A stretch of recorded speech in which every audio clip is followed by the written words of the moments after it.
How many of you have been with us since the beginning? Wow, so fun. I mean, when I look back at where we've come, it can be a little overwhelming. I mean, God is moving, amen? And we've had some incredible mountaintop moments. I was talking to a family actually this week that a year ago, they literally thought their marriage was over. Like they were at the end. And the husband had went off and was out of the house for a couple of days. And we were able to sit down together, and God met us in that moment a year ago. And God began a restoration process in that relationship. That now they would say their marriage has never been stronger. They're loving each other more than they've ever have in their 10 years they've been married. But maybe the coolest thing is how it's affected their kids. Because just this past week, their kids were actually involved in seeing one of their friends make a decision to follow Jesus. They got to be a part of it as a family. And that's just like a microcosm. That's one instance of the amazing things that God's been doing here at Antioch over the past 2 years. And at the same time as we've been in the middle of just this incredible mountaintop season, we've also had some valleys. There's been some challenges. This year for some of us could be marked as maybe one of the hardest years of our lives. I know for me personally, I'm ready to leave some of the stuff from this past year behind. Anybody else? Anybody else ready to move forward and leave some stuff behind? Because although we have been experiencing amazing breakthrough, we're also still in the middle of a fight. And that is the beautiful tension of church, if I'm just going to be real with you. Church is this amazing moment where we come together and we celebrate Jesus together in moments where you might be sitting next to somebody going through the toughest time of their life, and you might be going through the best time of your life. But when we come together, Jesus can do more than we can ask, hope, or imagine. And that's the power of community. And really what this whole day is about, we call our birthday Vision Sunday. Because we believe that there is nothing more powerful, nothing more needed than the local church alive to a singular vision to see Jesus known and to know Jesus personally. I really believe it, that it's that simple.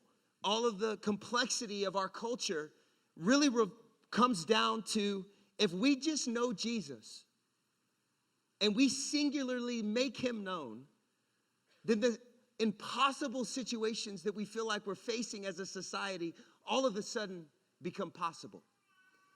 And I want to stir us up this morning and really kind of preach a message to us that will be filled with some practicals, some things that we can take and really allow them to affect our Monday.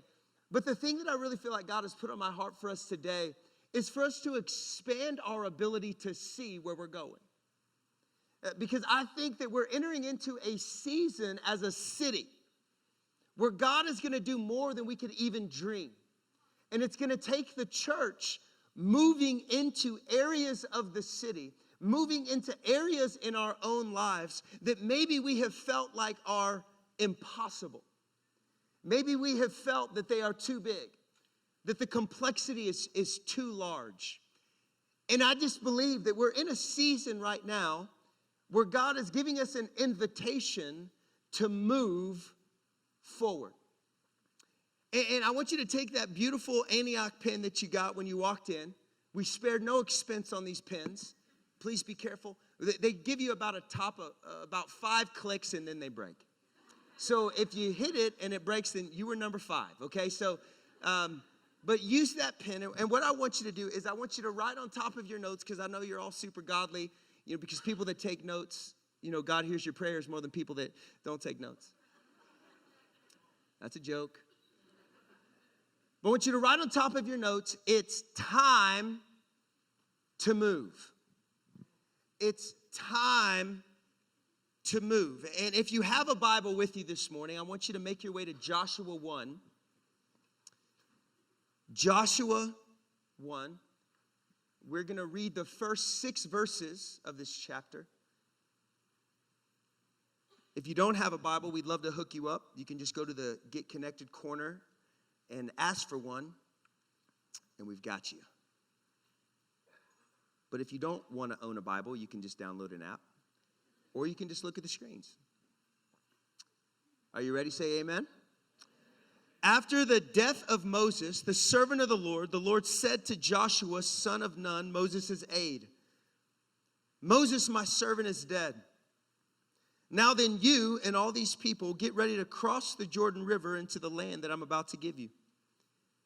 I will give you every place where you set your foot, as I promised Moses. Your territory will extend from the deserts of Lebanon and from the great river and the Euphrates, all the Hittite country to the Mediterranean Sea in the west. No one will be able to stand against you all the days of your life. As I was with Moses, so I will be with you. I will never leave you nor forsake you. Be strong and courageous, because you will lead these people to inherit the land that I swore to their ancestors to give them. I want you to look at your neighbor and say, get ready. Now, come on, church. I want you to look at your neighbor. I want you to tell them, declare to them, get ready. There we go. Sounds better. Hey, I want to start with a question. How many of you like to try new things? People like to try new things? Okay. So those of you who didn't raise your hand, you don't like to try new things, right? Right? And there's a reason why you don't like to try new things, right? I mean, new things are scary. They're uncertain. There's things that can go catastrophically wrong. Be honest with you, I like to try new things, and I like to try them at 110 miles an hour. Anybody else with me there? I love to charge into things I have no business doing. I love to attack situations that are over my head, and I believe as I'm charging forward that I can do it. I literally believe that I can do it, and this really displayed itself 1991, right in the middle of the rollerblade craze. How many of you were alive and well when rollerblades were the bomb.com? All right. Now, here's the deal. I wanted to be like the dudes. I wanted to be like Zach Morris on Saved by the Bell. You know what I mean? Like, I wanted to be cruising around the school hallways on my rollerblades, looking cool. But the thing is, because I like to try new things at 110 miles an hour, I didn't just want to rollerblade down the street with my mom. No. I wanted to, like, do tricks. I wanted to spin and flip and, like, do stuff, you know, so that when I'm going in the park as a little third grader, that I'm looking like the ladies cannot resist me on my rollerblades. You feel what I'm saying? And so I get this idea that I need to know how to do a 360 on my rollerblades. Me and my brother were hanging out in the garage one summer morning because we were kicked out of our home by our mother. Hi, Mom. She's right here. Shout out to all the moms who kick your kids out of the house in the summer. Respect. So here's the deal. I had this idea sitting in the garage with my younger brother. Hey, dude, let's learn how to do 360s on our rollerblades. He's like, bet. So we go to the driveway and we start trying to do this, right? Now we can't complete the rotation. We get like halfway and fall, right? We can't figure it out. This is pre-YouTube. There are no instructional videos. This is like back in the day when you learn things by trying them. All right, and so we're like going for it, and we cannot complete the rotation. We can't figure it out. Now, being a little boy, your solution to everything is speed. If I can't do it slow, surely I can do it fast, right? I mean, that is our problem. In our mind, we can't complete the rotation because we're going too slow. So we're like, well, how do we get going faster? I'm like, Jake, bro, that's why I'm here. Jake's my little brother. I'm like, dude, let me tell you, it's simple. Go get your bicycle. I'm going to tie a rope to the back of your bike. Then I'm going to hold on to the rope. You're going to ride as hard as you can down the street. And when I start getting going fast enough, then I'm going to jump, I'm going to hurl my body into the air, and I'm going to complete a 360, and everyone's going to come out of their houses and applaud. So my brother's like, okay, cool. So we get his bike, we tie the rope to it. We start trying to figure it out. I'm like, dude, I cannot deal with this rope in my hand. And he's like, dude, tie it around your waist. Then your hands are free, and you can, like, spin. And I'm like, Jake, you are brilliant, bro. Thank you. And so here we are, 1991, cruising down our street, rope tied around my waist, rope tied to the back of his bike, and we are flying down our street. Okay, now here's something that happens when you're going faster on a device than you should. It's called the speed wobbles. Have anybody encountered the speed wobbles? Where you're cruising forward, and then all of a sudden, the thing that you were riding begins to speak to you and says, you need to slow down, or things are going to be painful, right? So here I am, rollerblades, I start shaking. Speed wobbles, full effect, it's happening. Now, normal people would shout out to their younger brother, slow down. Not me, because I charge forward, man. I like to try new things, 100 miles an hour. I'm going forward. I'm gonna do a 360. So I take the speed wobbles as a sign. It's time to jump. And so I, with everything that I have, jump as high as possible. And with every ounce of torque that I can generate from my little third grade hips, I begin to try to spin, only to encounter a physics problem in real life. The rope began to pull me forward. And so when I went to go try to spin, there was no spin. It was more of a swan dive. And so here I am, flying in the air, heading right for the concrete, slam on the concrete. Now, let me reveal to you the heart of my brother. He did not stop. He did not slow down. He allowed my flesh to be his brakes. And I was just, I mean, dude, it looked like a horror movie on the street, just like trail of blood. I'm lying on the ground. I got no skin anywhere. Horrible. And I begin to have this conversation with myself. Maybe I shouldn't do a 360 on my rollerblades. But let's be real. That's why we don't like to try new things. Because new things are filled with uncertainty and pain and things that we just don't know. And so oftentimes we resist. Even people who like new things do not like the pain that sometimes comes with new things. And so we sometimes approach taking new ground, moving forward with a little bit of caution because we have tried to move before. And we have encountered some level of sliding on the concrete when things did not go how we thought they were going to go. And these little lies begin to seep into our brain that maybe, just maybe, it might be better to stay where I am versus go to a new thing. I want you to understand that when we read Joshua 1, the people of Israel were in the chaos of feeling things changing. Moses had been their leader for years. Not just their leader, he was their communication point to God. You see, because the people of Israel developed a habit in the wilderness, they wanted to follow God at a distance. They said, hey, Moses, why don't you go talk to God on the mountain and then come back and tell us what he said?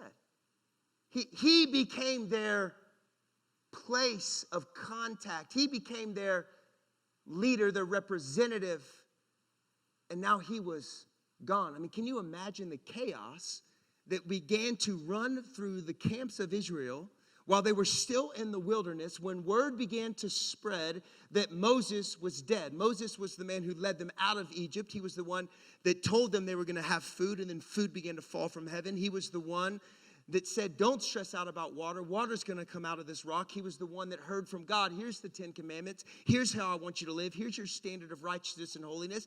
He's the one that communicated to the people of Israel that they will walk into the promised land, that they are getting ready to fulfill the destiny that God had in store for them all the way since the days of Abraham. He was the guy that communicated all of that, held them together, and all of a sudden he's gone. The chaos, the uncertainty, the what now? How are we? What are we supposed to do? Questions that come in those moments of transition were in full effect in the people of Israel. And I want you to understand something, that if you want to move forward in your life, you have to understand your motivation.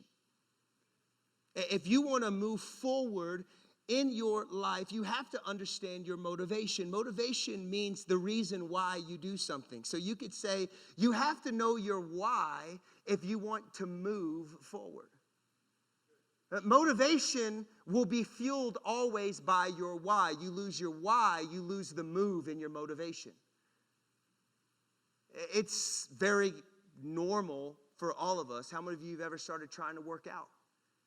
You lose your why, and then all of a sudden, the motivation kind of loses its move in that gym membership you signed up for a year, you use for a month because you lost your why, right? If you want to move forward, you have to know your why. And when God spoke to Joshua, Joshua's why was clear. Because there's a sentence that we could sometimes just fly past, but it's a sentence that's a window into the clarity of his why that really gave him the strength to be the one who said, we will move from a place of wilderness into a place of promise. And this is that sentence that we oftentimes just read past, Joshua 1:1, and God said to Joshua. And God said to Joshua. You see, Joshua didn't just know of God. He knew God. He knew him so well that when he spoke, he heard his voice. You see, this was unique because when the people of Israel when the people of Israel told Moses to go to the mountain and they said, we're going to stay back here, you go talk to God. Guess who was the only person who went with Moses? Joshua. Joshua did not have a follow at a distance relationship with God. Joshua was a God chaser. Joshua was one who pursued the living God with everything that he had. He had an internal fire that was not relegated to his circumstances, but from his relationship with God. If you don't want to lose the move in your motivation, you have to understand that your why being to know Jesus will never run dry. I think sometimes we want transformation in our life. We want to see things change in us. We want to see things move and shift around us. We want to see God take ground in our city. We want to see our church grow. We want to see our life groups expand. Whatever it is that you feel like God's stirring in your heart for this next season, and we sometimes say like, man, I got to stay motivated to do that, and we look for our motivation by what's around us, but God is telling us through this sentence of the Lord said to Joshua, your motivation is going to be God in you. The storm is calm. The chaos is silenced when you are in a position in your relationship with God, when you don't just know of him, you know him. So that when he speaks, you hear him. So when Joshua heard, I'm going to be with you. I'm going to give you every place that your foot treads.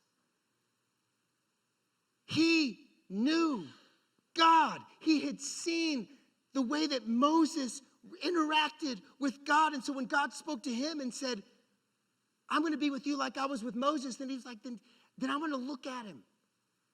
He's going to be with me. You see, Joshua's relationship was not based on what he was told. It was based on what he knew. Come on, church. I believe it's time for all of us collectively to say, we're going to burn for Jesus alone so that we can be an unstoppable force together. Can I say that again? We're going to burn for Jesus alone so that we can be an unstoppable force together. We're called to have a personal relationship with God. And we want you to have just an explosive devotional life. And I know sometimes that can feel like so big. Like, how does that happen? Like, what does that even mean?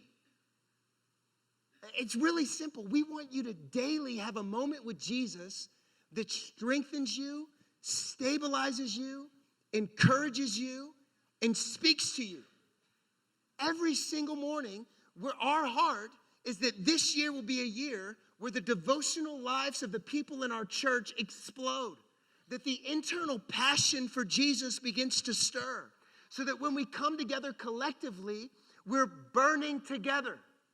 We're not coming saying in that same mentality that the people of Israel had of like, man, I'm going to go to the people who have been on the mountain and just be around them and hear what God's speaking to them. It's like, no, I want you to go to the mountain yourself.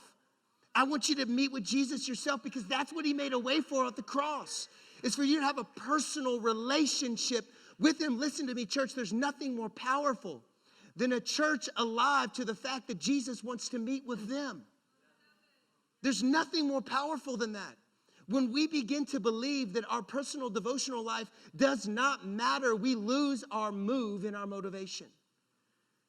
The things that you want to see shift in your life become secondary because our motivation begins to wane because we lost our why.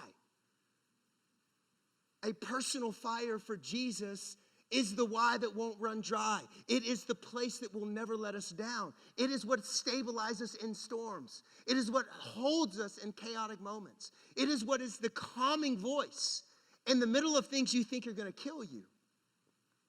If you don't know how to hear him in peacetime, don't think you're going to figure it out in wartime. If you can't hear God speak, Joshua heard God speak in peace because war was coming.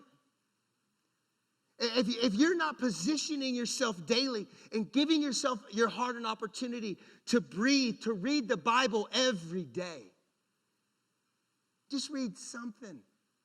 And look, we have a million resources for you. Seriously, if you need help, ask any of our leaders, any life group leader, anybody at the Get Connected corner. You're like, I don't know where to start. We want to help you get started. There's apps, there's books, there's tools, there's resources. But hear me, church, this is our opportunity to be a people that hear God say, to hear him speak, to have that internal encounter that begins to move us into the transformation that he's called us to walk in. The Lord said to Joshua, Joshua's motivation was clear. And then God said, now then, you and all these people get ready to cross the Jordan River into the land that I'm about to give them to the Israelites. When God spoke this in verse 2, it was harvest time. Harvest time means that it had rained a lot, and that's why the crops are popping. How many know what happens to a river when it rains a lot? It rises and it gets rapidy. Thank you. When God spoke to Joshua, cross the Jordan River, this was not the season that you cross the Jordan River. This was not when you don't do it in harvest time. You don't do it when it's raging. They looked at the Jordan River and said, man, this is absolute suicide. If we try to cross this river right now, we will die. No one can survive this. No one can make it through this. But God spoke to Joshua, and he said something mind-blowing. Because we're getting ready to have baptisms here this morning, and it's going to be like the coolest thing we've ever done. And I love it. And I love baptism so much for so many different reasons. But one of them is simply because it's a outward expression of what Jesus has done for us in our hearts. We're buried with Christ in baptism, and we're raised to walk in newness of life. There's nothing that happens in this water except a picture of what God is doing. You understand what I'm saying? when God told Joshua to cross the Jordan River, it wasn't just practical. There wasn't just a boundary between the wilderness and the promised land. It was a picture. Because God spoke and said, Joshua, have the priest go before you and have them step in the river carrying the Ark of the Covenant. This is important because in the Old Testament, the Ark of the Covenant represented the presence of God. It was where God dwelled. The priests carrying it were significant because Jesus is our high priest. Are you with me? God said, Joshua, have the priest step into the water, and then the people follow them, and they will pass through, they will cross over on dry ground. This is a picture of what Jesus has done for us. Jesus said, I am going to stand in what is going to kill you, and I'm going to stop it. I'm going to block it. I'm going to make a way for you to cross over from death into life.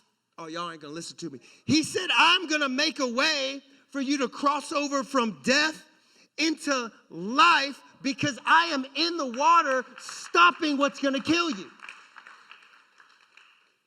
When God spoke to Joshua, it's time to cross over into the promised land. He was telling him very clearly, this is a demonstration of what is going to come. That we are going to have a Savior that is going to come, and he is going to walk the earth, and he is going to be a God of the crossover. And Jesus himself in Luke 4 read Isaiah 61 and virtually said, this is who I am, and this is why I've come. And it is a declaration of the God of the crossover. He says, the Spirit of the sovereign Lord is on me, because the Lord has anointed me to proclaim good news to the poor. He sent me to bind up the brokenhearted and proclaim freedom for the captives, to release from darkness for the prisoners, to proclaim the year of the Lord's favor and the day of vengeance of our God, to comfort all who mourn and provide for those who grieve in Zion, to bestow upon them a crown of beauty instead of ashes, the oil of joy instead of mourning, the garment of praise instead of the spirit of... Are you hearing what he's saying?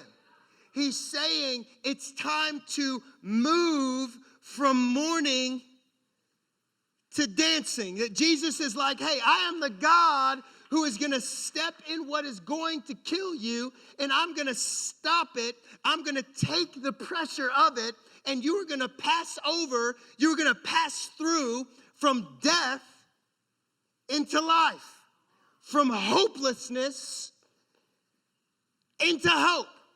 He is the God of the crossover. He says it very clearly. The garment of praise instead of the spirit of despair.